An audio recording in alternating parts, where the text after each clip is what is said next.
د الله د رسول خاطر وکئ منع شئ په د ښځې ودرېږئ مه کوئ نور بغاوت مه خفه کوئ خپل رب نور کم حالت کې مو تا نن ژوند تېرو خدا نخواسته په دغه حالت کې مرګ رانشي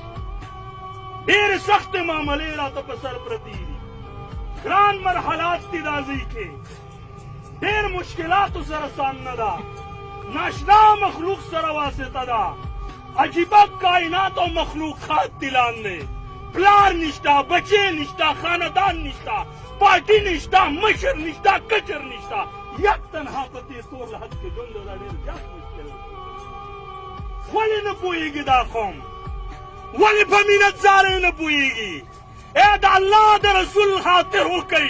منع شئ په د ښځې ودرېږئ مه کوئ نور بغاوت مه خفه کوئ خپل رب نور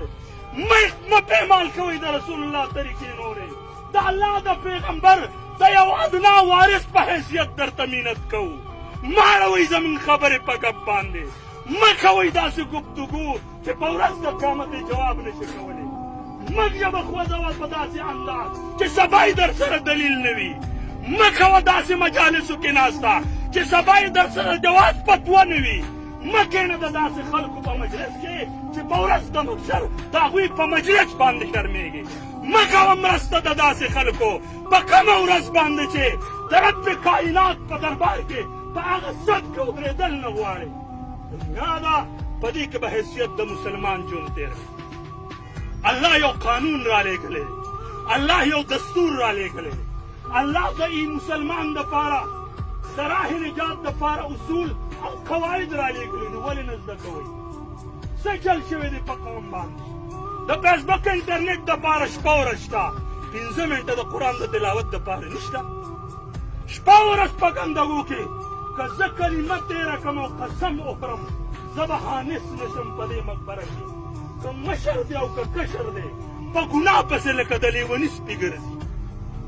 والله چې دا سریعان شروع ده که مشر دی او که کشر دی سوچ په جومات کې په مونځ ولاړ ذهن کې د ګناه منصوبه تړي تلاوت د قرآن کوي په ذهن کې د ګناه لهرونه تاویږي په لار روان دی په ذهن کې د ګناه منصوبې تړي